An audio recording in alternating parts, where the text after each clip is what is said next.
I did not get the memo that this was Flashback Sunday. I was supposed to break out the Davy Lou sweater. No, I just saw it sitting there, and, you know, it's casual because there's nothing really to complain about, Tom. Even Mr. Negative is a happy guy today. There has been a lot of good things going on. Would you like to list the ways? Well, we've got to start with the Red Wings. I mean, you know, today, 23 in a row at home. It's incredible. It's funny that the biggest question now is, has Joey McDonald earned the backup goaltender's job? Yes. I think he has. I think he has. Sorry, Ty, you had your one chance and you blew it. McDonald came in. I thought Howard was going to play today, but he didn't. He'll probably play, I assume, Tuesday, or you just keep McDonald rolling until he loses. They're just so locked in at home right now. It's so refreshing to see, because earlier in the season they had some problems. You know, they were so streaky. You know, somebody asked me, well, you think they're peaking too soon? No, they're not peaking too soon. No, look, they're not. I don't think they're going to win out at home. But it's nice to see something. And for the fans, I was there on the game where they set the record.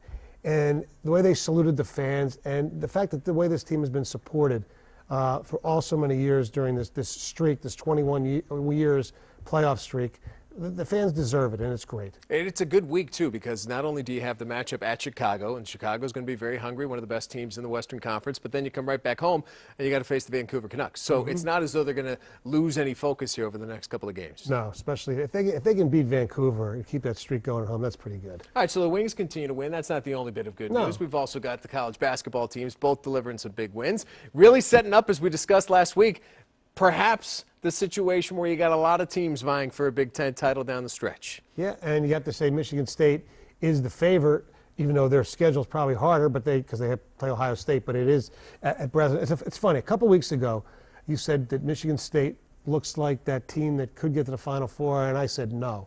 Well, since I opened my mouth, they really have looked good. And, you know, if they can get enough offense, they probably are good enough to make a really good run. And, you know, I've been reading, you know, Michigan, they were saying, there were some national analysts, you know, maybe Jay Billis and these guys, Hubert Davis, said, well, they could be Final Four material, too. Let's not go crazy here. Listen, if Jordan Morgan plays the way Jordan Morgan played last night, and I know that he was inspired. Stu Douglas played good. That's not going to happen every game. But if Morgan can be more consistent, I think that team can at least compete with anybody. I'm not saying they're one of the best teams in the country. No, they almost beat Duke last year. Exactly. They can compete a game, but I just don't see them getting to the Final Four. Let's not get ahead of ourselves. We have a great situation here. Right now, we haven't even gotten to one of the other teams that's playing well, which people aren't happy about that they're playing well, meaning the Pistons. But you have, you know, the Red Wings. The Pistons are playing well, but they're the worst. You have Michigan and Michigan State in both basketball and football right now.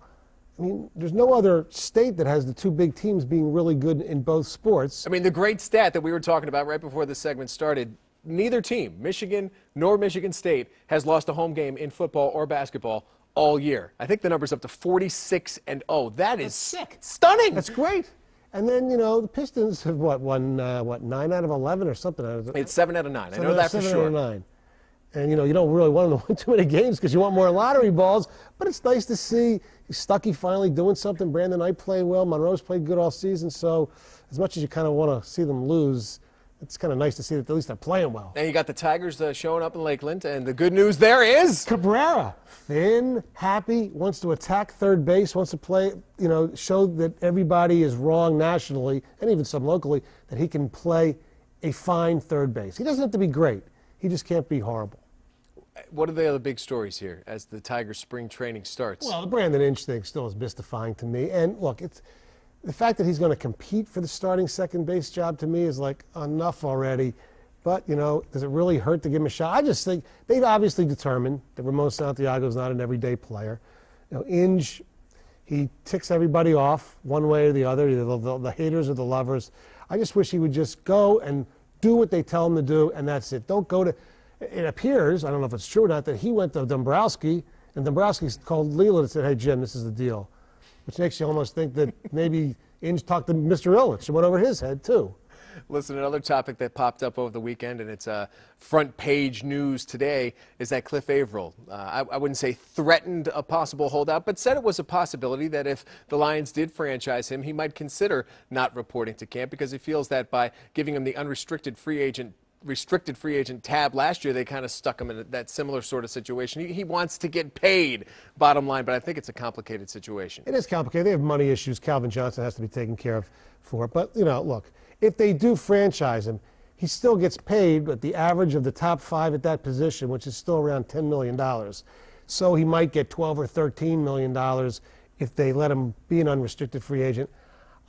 Be a professional, show up if that's the case. I'm not going to cry for Cliff Avril if they do franchise him. He's still going to make a hell of a lot of money. It is that time of the week. Time for the Stonehead, and this one was pretty much a layup this week. Yeah, it was. And you got to be delicate the way you say it. But it's to ESPN.com, because Friday night after the New York Knicks lose a game, Jeremy Lin does not have a great game.